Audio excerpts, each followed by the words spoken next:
Sejam bem-vindos a mais um É Tempo de Amazônia. Hoje eu converso com o Muniz Lourenço, que é vice-presidente da CNA e presidente da Federação de Agricultura e Pecuária do Amazonas. Muniz e eu estivemos juntos este ano na COP28 em Dubai, acompanhando as discussões climáticas e a definição dos marcos, dos temas que costumam ser definidos nesses fóruns e que ajudam a influenciar, a tocar a agenda climática e ambiental no mundo ao longo do ciclo das COPs.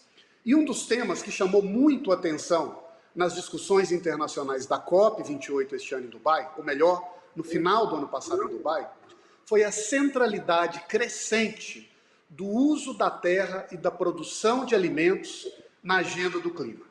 Eu queria começar essa conversa, primeiro te dando as boas-vindas, Muniz, te agradecendo pela sua participação, mas já abrindo o palco para te ouvir. Qual é a sua impressão dos resultados da COP28 e, em particular, do fato de a agricultura estar cada vez mais no eixo dessas conversas internacionais sobre o clima? Um bem-vindo, um prazer falar com você. Muito obrigado, Daniel. O prazer é todo meu. Parabéns pelo programa, pela sua atuação, muito destacada, sempre com uma contribuição imensa para esses debates que cada vez mais são tão centrais para o Brasil e para o mundo. A nossa avaliação, Daniel, é que as decisões e desdobramentos da COP28 foram importantes, como todas as COPs proporcionam.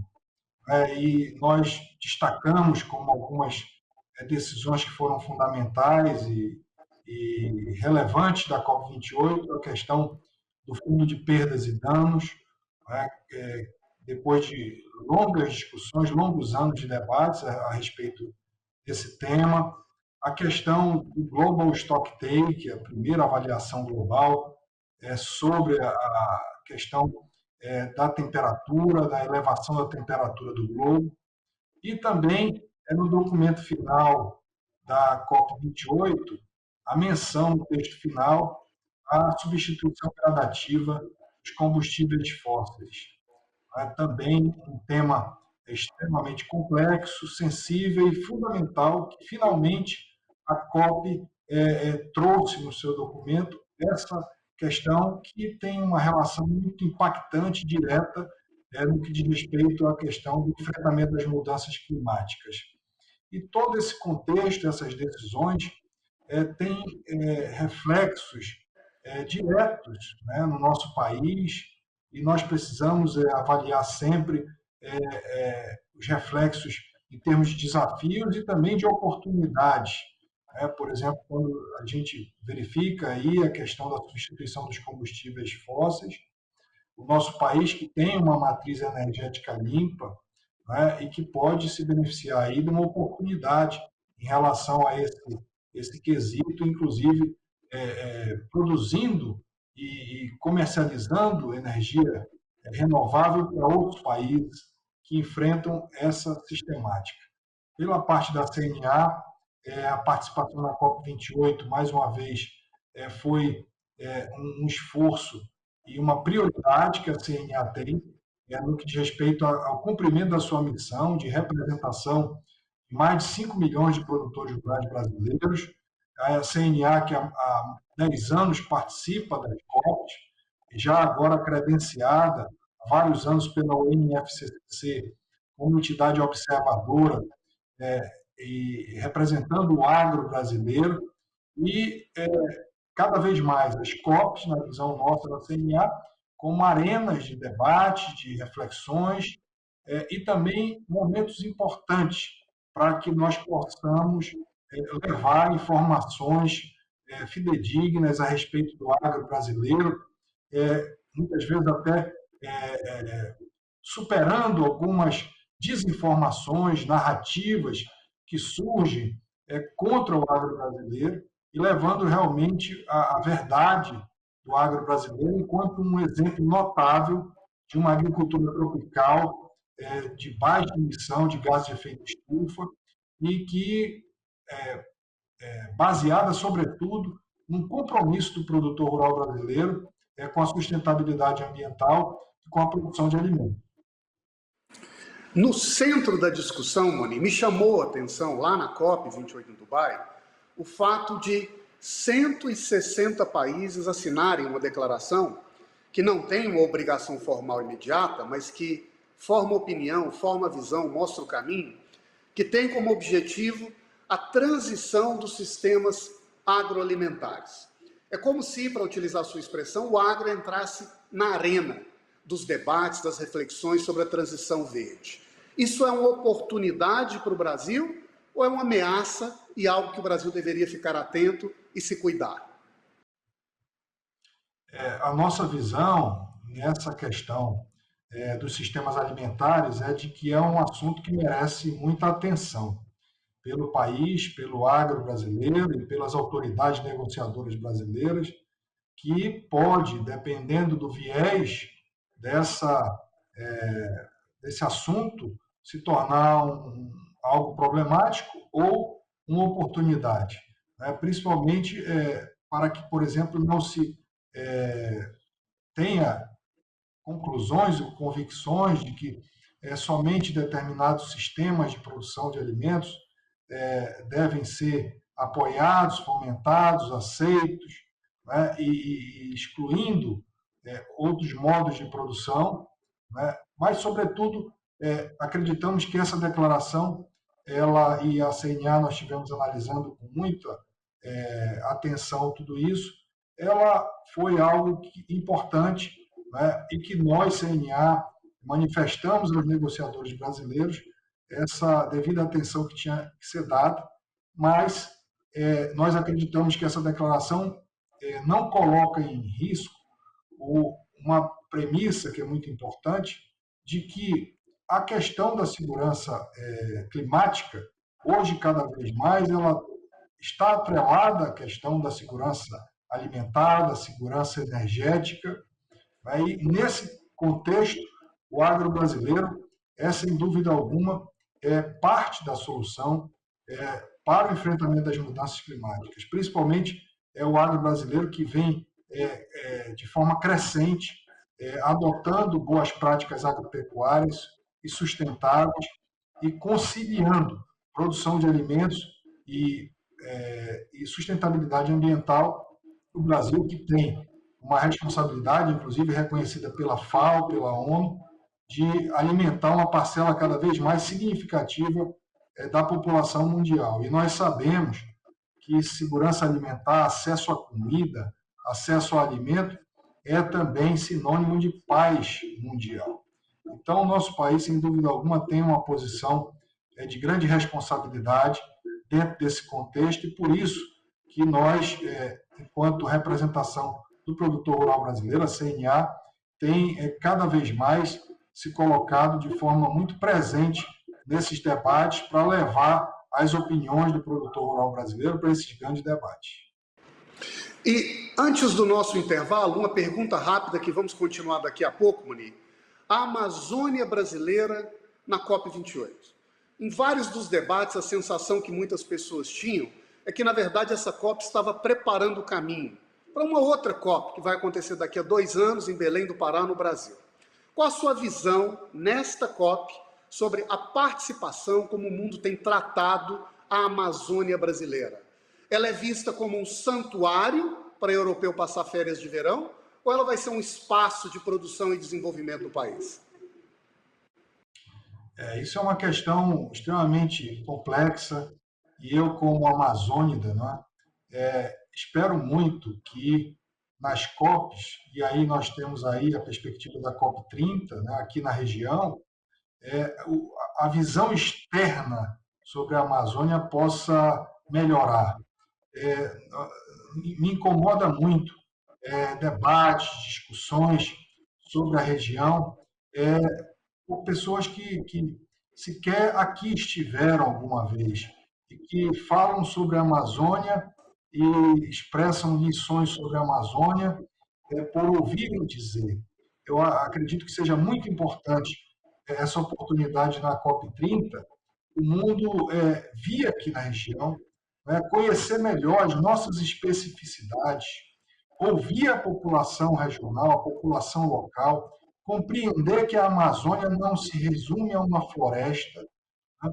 Que a Amazônia representa milhões de brasileiros que estão aqui, e uma grande parcela desses brasileiros vivendo em condições abaixo da linha de pobreza, né, que, naturalmente, o desafio da sustentabilidade não se resume à questão ambiental, mas também dentro do tripé social, econômico e ambiental.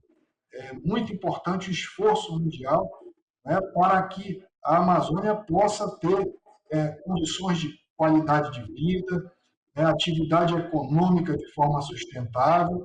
A região não pode ficar parada no tempo, como um santuário, como você colocou muito bem. Para nós, os extremos não dialogam com a Amazônia, nem a intocabilidade, a santuarização, como você colocou, que não responde aos desafios econômicos e sociais dos milhões de brasileiros da Amazônia, que não são brasileiros de segunda classe, precisam estar no mesmo patamar dos demais brasileiros, e também o outro extremo da exploração predatória, irracional. E nós defendemos o caminho do meio, o caminho da exploração, da utilização em bases racionais, a ciência e a tecnologia ao nosso lado, fazendo com que nós possamos desenvolver sem agredir e em conciliação com a preservação ambiental. É possível isso. Essa equação é possível de acontecer na prática e a tecnologia, as inovações são fundamentais para tudo isso. Agora, na COP28, eu pude verificar mais uma vez a Amazônia sempre como um tema muito presente, né? Mas eu não vejo, muitas vezes, uma preocupação tão genuína com a questão da Amazônia, muitas vezes colocada como uma reserva de valor para o mundo inteiro e muito dentro de uma visão de uma floresta intocada, quando, na verdade, nós temos grandes e muitos outros desafios para essa grande região, e a Amazônia, que é a maior riqueza que nós temos no nosso país. Vamos para um breve intervalo. Eu estou conversando com Muniz Lourenço, vice-presidente da CNA, e já voltamos para continuar falando sobre a Amazônia, o clima, o meio ambiente e o desenvolvimento do Brasil.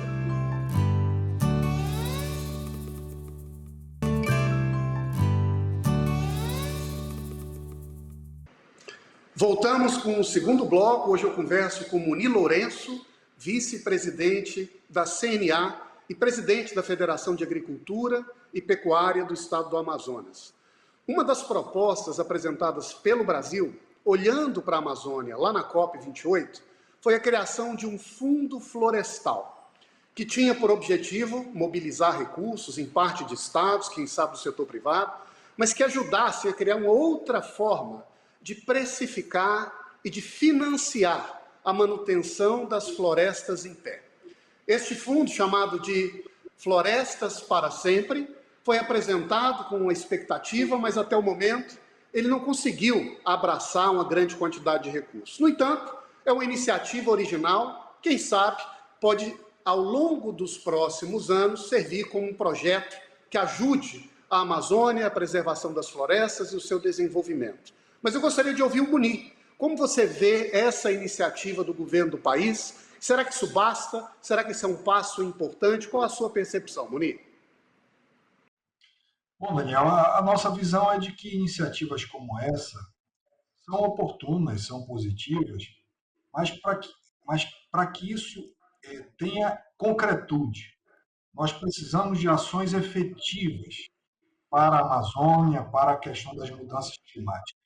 Nós percebemos muita retórica, né, e poucas ações práticas que tenham impacto na vida dos milhões de brasileiros que estão na Amazônia. Nós temos uma visão de que, por exemplo, nós não podemos abrir mão da produção rural na Amazônia.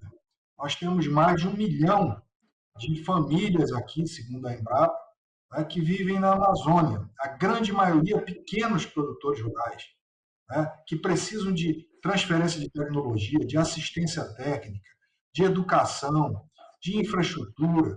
Né? Então, a visão para a Amazônia não pode ser só de comando e controle, de punição, de atividade policial. Lógico que isso é imposição legal e deve acontecer para qualquer transgressão, mas isso não, por si só não basta. Precisamos ter uma agenda positiva para a Amazônia, e para isso nós vamos precisar de recursos em grande escala.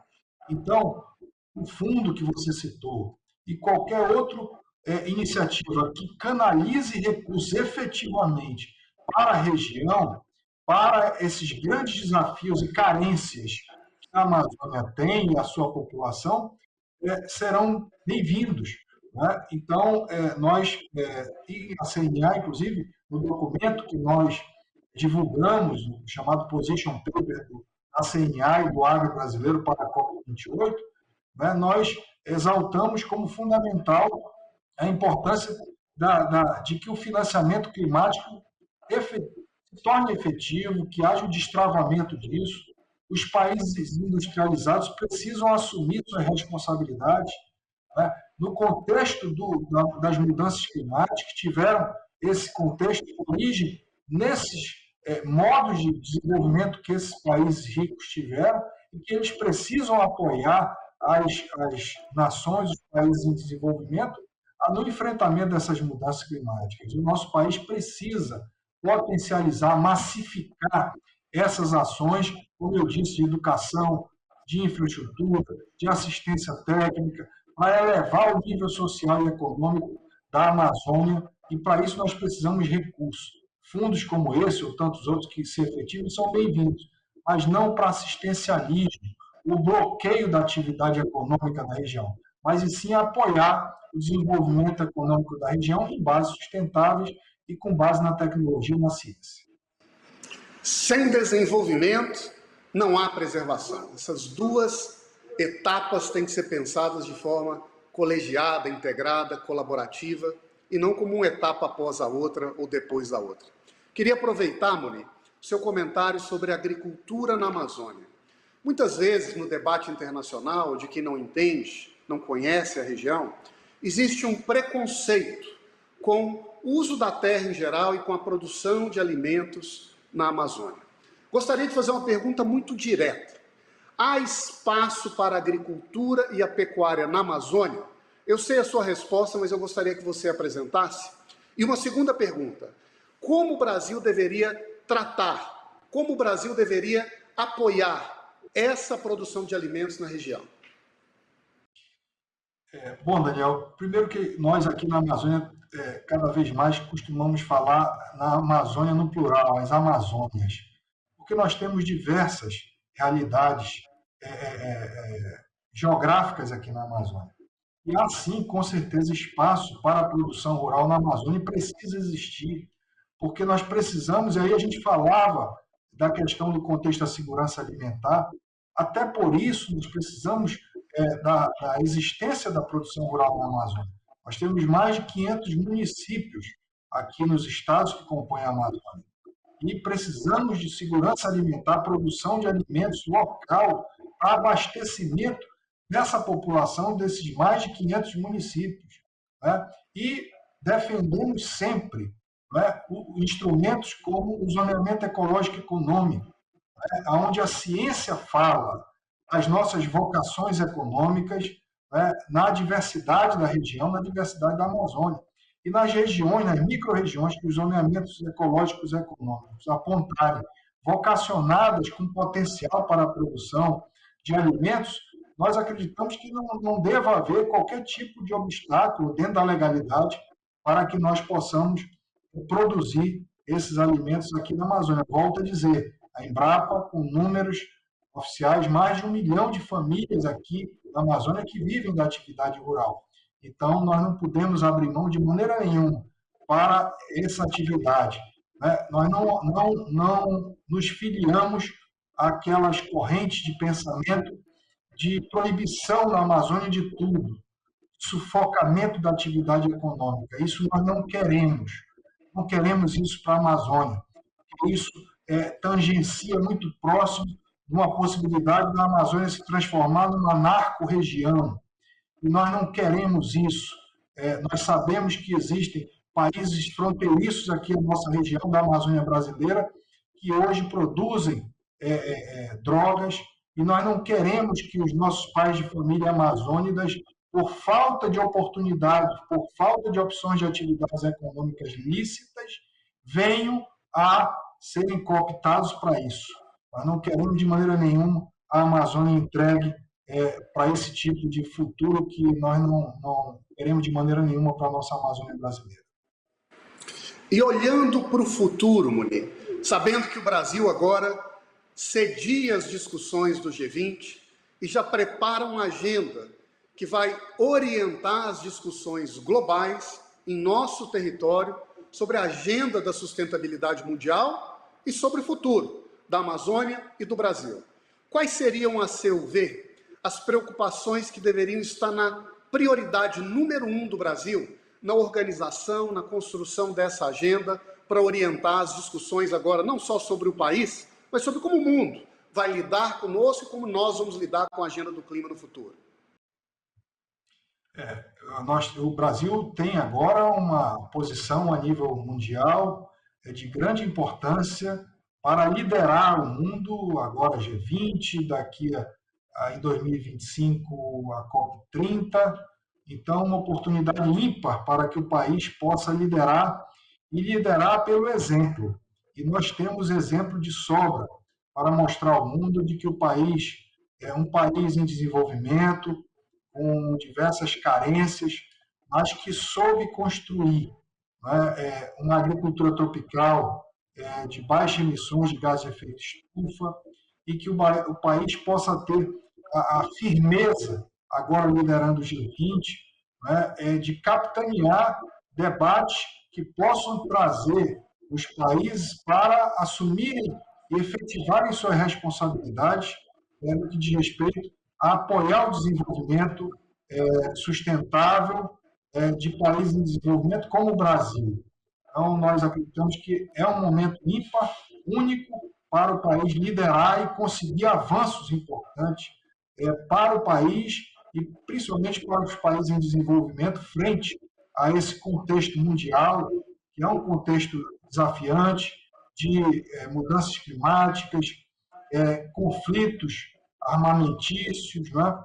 E o Brasil, com a sua diplomacia, tem aí o desafio de liderar e conseguir grandes avanços para o nosso país e para o mundo. Aqui no Brasil, Muniz, caminhando para a reta final aqui da nossa conversa, que passa rápido porque é boa, nós sabemos que haverá uma discussão sobre as próximas metas, os próximos compromissos que os países vão assumir para organizar a sua descarbonização. E uma palavrinha-chave tende a ter uma preponderância cada vez maior nessas metas nacionais, que é a adaptação.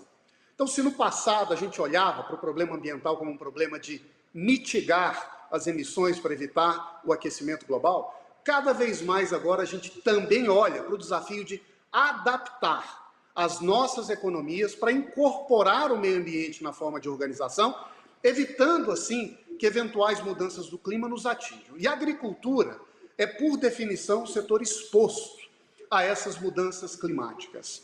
Vocês têm refletido na CNA, no Amazonas ou na sua experiência, sobre como o Brasil deveria organizar o seu plano de adaptação para a produção de alimentos e para a Amazônia? É um tema que está na sua reflexão? Com certeza. Você colocou muito bem, Daniel. Nós sabemos que as mudanças climáticas têm uma relação intrínseca com impactos negativos muito preocupantes em relação à agricultura mundial e também a nossa agricultura brasileira. Essas mudanças climáticas têm trazido todo um contexto de perdas de produção, perdas de safra, perdas de produtividade, e o Brasil e o mundo precisam priorizar agora os mecanismos de adaptação para que esses efeitos sejam minorados. E isso tem relação também com tudo aquilo que a gente já comentou da segurança alimentar mundial. Então, as mudanças climáticas impactando a oferta de alimentos, se nós e o mundo não for eficiente em ações efetivas de adaptação a esse contexto. A CNA tem colocado isso de forma prioritária, acenando para as instâncias decisórias brasileiras, para os negociadores brasileiros, para os gestores públicos, as nossas autoridades constituídas, para que o Brasil faça essa tarefa de casa a nível interno e também se posicione a nível mundial de planos e estratégias muito bem consolidadas que possam ter efetividade nessa questão das adaptações que são fundamentais nesse momento e, com certeza, para o futuro do Brasil e do mundo. Sem dúvida, Munir. E se nós fizermos o nosso dever de casa bem feito, quem sabe o Brasil pode criar um modelo, uma referência, que também inspire e apoie muitos outros países do mundo tropical, na América, na África, no Sudeste Asiático, que, assim como nós, buscam uma saída climática produtiva, um caminho de reconciliação da inteligência, da oportunidade, com a preservação do meio ambiente, da natureza e a vitalidade, o valor do nosso povo. Chegamos ao fim desse nosso bate-papo no Tempo de Amazônia. Muito obrigado, Munir. Um prazer falar com você. Daniel, eu que agradeço a oportunidade, mais uma vez, parabenizo você pelo programa e pela atuação e estaremos sempre à disposição. Muito obrigado mais uma vez. Chegamos à reta final. Hoje eu conversei com o Munir Lourenço, que é nosso vice-presidente da CNA e presidente da Federação de Agricultura e Pecuária do Amazonas. Em breve estaremos de volta com mais um Tempo de Amazônia, falando sobre a região que é metade do território brasileiro e a nossa segunda chance.